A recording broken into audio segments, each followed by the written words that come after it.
Hello, great people. Welcome back to our channel. We're so excited to have you again.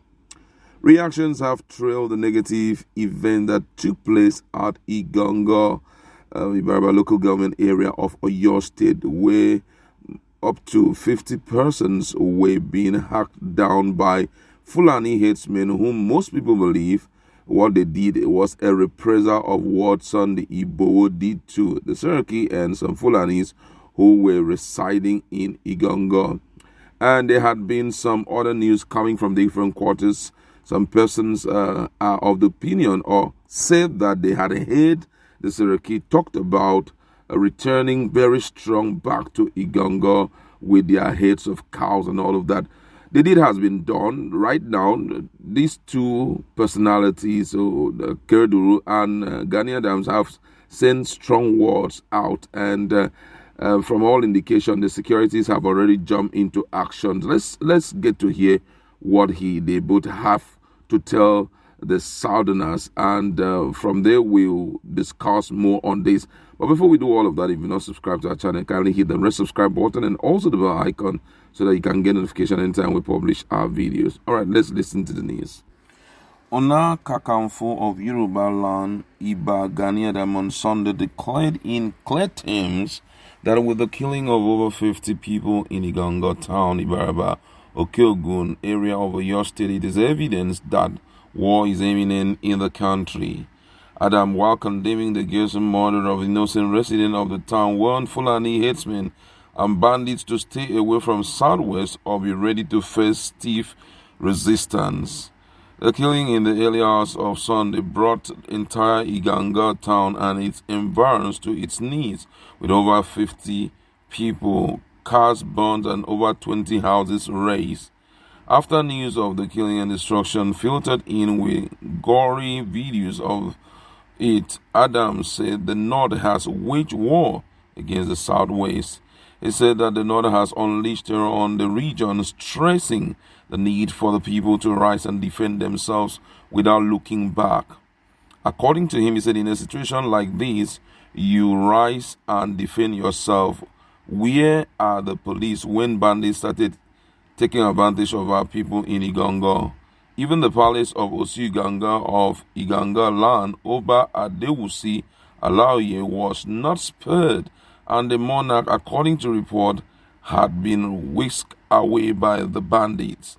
3 days ago, the Director General of Oyo State Southwest Security Network, Omotekun General Kunle Togun, retired, raised alarm that headsmen had invaded the southeast. According to him, he said that I corroborated his statement and called for urgent surveillance around the southwest. Now, with the recent onslaught on Iganga people, it is evident that the Fulani headsmen are on the predetermined mission to maim and decimate the southwest. This is one killing too many. I will not fold my arm seeing the blood of innocent people being shed like it is in Iganga. Now that North had declared war on the southwest, we will never be silent or compromise on the homicide going on the southwest. I want to charge all the governors in the southwest as well as the traditional rulers to rise to the occasion. The Yoruba general warned criminal headers to stay away from the region as the southwest can no longer accommodate them. OPC and other local security operatives will continue to ensure that the region is safe for residents. Those killing in Iganga town have their families and friends. There is blood flowing in their veins, and in a moment their lives will cut short by headsmen and bandits in their home. Adam disclosed that information at his disposal indicates that the bandit and headsmen have invaded the southwest, thus pushing the security outfit to the wall. He urged all the governors to beef up security of their respective states in order to provide adequate security for the people of the region. Meanwhile, the governor of Ondo State, Governor Akeredolu, have reacted to the provocative onslaught of the Iganga people. According to him, he said, and I quote his word, he said, we have just received with rude shock premeditated attack on our people at Iganga, Ibarapa state. In the early hours of today, this cowardly onslaught on a peaceful community has occasioned loss of lives and property on a large scale. It is horrendous, callous, and highly provocative. All well-meaning Nigerians must condemn in the strongest term possible this latest assault on decency and communal harmony. While we will encourage the security agencies to get to the root of the latest act of provocation, we have directed the commander of the Southwest Security Network on Motekun to convoke a joint security meeting of all the commanders in the Southwest with a view to commencing joint operation in the region immediately. We must reiterate the fact that certain elements are bent on causing friction among the people of this country with the sole aim of achieving a pernicious end. They will stop at nothing until their set goal is realized. It is therefore incumbent on all lovers of peace and freedom to rise up against the current regression into savagery. We, on our part, are resolved to defend our people, their properties, and all legitimate means of livelihood against both internal and external aggression.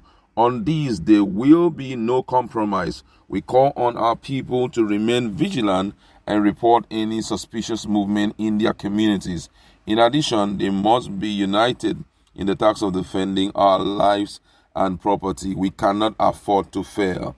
Wow, this was signed by Rotimi, Akeredolu, senior advocate of Nigeria, chairman Southwest Governors Forum, and Governor Ondo State. This issue is quite a serious one, I'm telling you. And the way things are going on, I'm so shocked that the National Assembly are doing little or nothing to help the situation. The presidency is not reacting. Everything is just going on, and when it happens to your own side, you feel that the people should start acting immediately. Everybody should start shouting because you are better than others that you have played your havoc on. Of course, no. Absolutely no. It's high time we started taking up, the responsibility of protecting our lives. That's just it. Because the way things are going, how can people invade an area? And before now, there had already been an info coming in from the commander of Motekun. He had already pre-informed the military that the Fulani boys were everywhere and their plan was to cause mayhem. And nobody did anything. I mean, the way things are happening in this country, it baffles me a great deal. It brings so much shock. And I think that everybody needs to be up and running. Everybody needs to be, ready to protect their own territory. Stop playing to the gallery. Stop playing to the fence. This is the time that everybody needs to get themselves fully ready at all times to make sure that you don't, allow any form of security lapses. Because this thing is happening too often, And look at what has happened. With that action they have taken, automatically I know that the Southwesterners are going to react. And when they react, what will happen? And government are not saying anything about it. I mean, this is really, really shocking. However, advice has been thrown at them, and I feel that the advice of Akeredolu must be followed so that at least, if not totally eradicating, the activities of criminal Fulani headsmen, at least you can reduce it to the barest minimum. That's where I like to leave it. Go to our comment section